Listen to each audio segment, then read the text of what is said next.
We'll look at a few more application layer protocols in this tutorial. First, let's discuss network addressing a bit more. We said that every network device must have a unique address. This is called the IP address. You can see an IP address here. Now, you can make this change to a machine. You can enter this information in a configuration setting that's inside the operating system.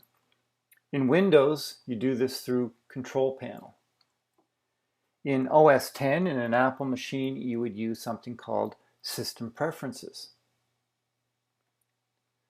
But in order to participate in a TCP IP network, we actually need more information than just an IP address. And you can see here we have something called the network mask. We need to know the location of the DNS service because we'll likely use domain names instead of just IP addresses for destination, trying to find a destination on the network. And we need to know the address of what's called the network gateway. And the gateway is responsible for forwarding packets to external networks. If you bring a new machine into this network and connect it, then you've got to make sure, and if you're configuring this manually, that you set all this information properly. If you're the network administrator, usually this means going and getting your documentation, reading through it, and make sure you make the settings properly. It can be even more complicated if you have mobile devices. You may have a user which has an iPhone or an iPad which comes into your area and expects to use the network immediately. And maybe those users don't know how to manually make these network configurations inside their mobile devices.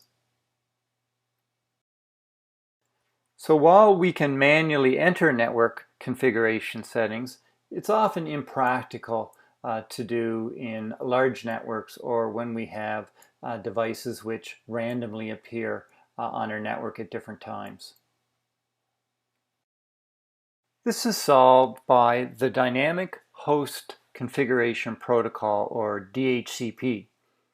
A DHCP server service contains a database of what IP addressing information should be configured for an entire network.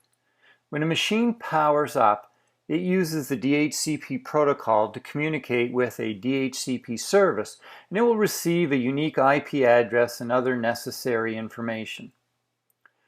All DHCP information is kept in a database. The system administrator needs to set up this server, but it's usually far easier than manually configuring many devices on a network. Most network devices are set up to automatically use the DHCP process. This feature can be turned off and one can manually enter IP information, but this is only done in very small network settings. When a device powers up and DHCP is enabled, it sends a communication onto the network. We call that a broadcast. And what it does is it asks if a DHCP server is out there. If a DHCP server is present, what it does is it responds with all the IP information a machine will need to participate. We call this the offer. The client usually accepts this information and it stores all the IP information in its memory. It can then participate in the network. It sends back to the server what's called a request, but actually this is basically information that's saying, yes, I'm going to use this information on the network. Finally, the DHCP server sends an acknowledgement back, and this completes the process or the communication session between the DHCP server and the client. If we bring wireless devices into this area, and we have wireless capability in our network so that the wireless device can reach the DHCP server, then all the wireless devices can also receive IP addressing information and participate in the local TCP/IP network. We'll now look at 3 application layer email protocols.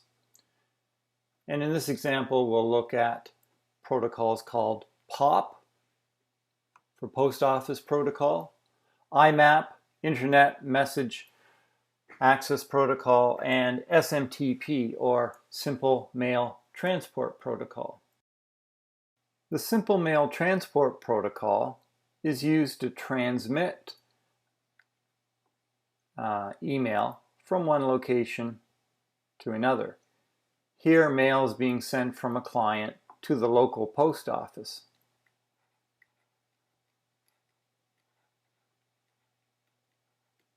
A client retrieves email from a post office or post office server by using one of the retrieval protocols, either POP or IMAP. Here, the protocol is called POP3. This is the 3rd version of POP, and it's the current one at the time of this video. In a POP post office, messages are kept in one long list. There's no organization to the mail messages. Often, once a mail message is actually sent to the client, it's deleted from the queue. So they're sent one by one. One of the problems with this protocol is that you could have a very, very large message, maybe megabytes in size. Maybe someone attached a video.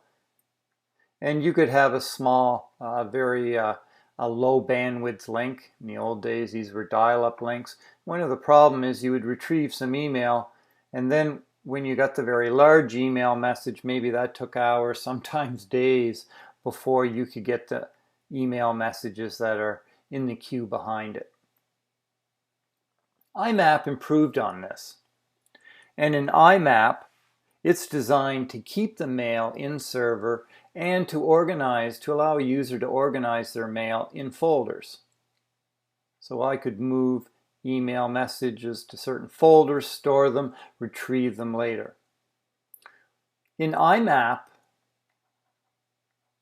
when messages are retrieved, we're basically just reading the header information of the mail. This is things like the subject, who the message is from, what the size of the message. So we get a list of all the messages, but we don't get the actual messages themselves. So what happens now is that the user will click on a message and then it's transmitted using IMAP to the client.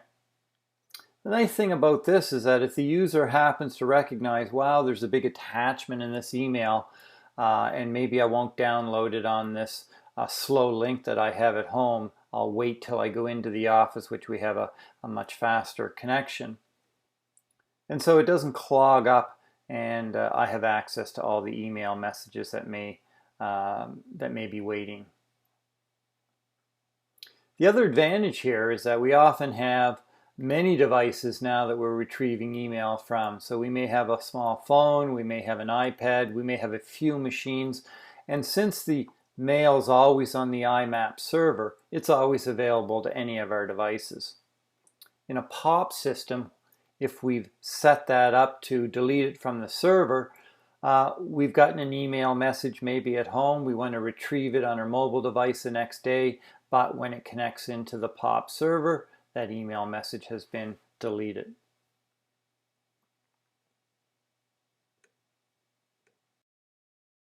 Email protocols define a MTA, or mail transfer agent, and a mail delivery agent, MDA. We'll look at that in the context of the examples that we've given.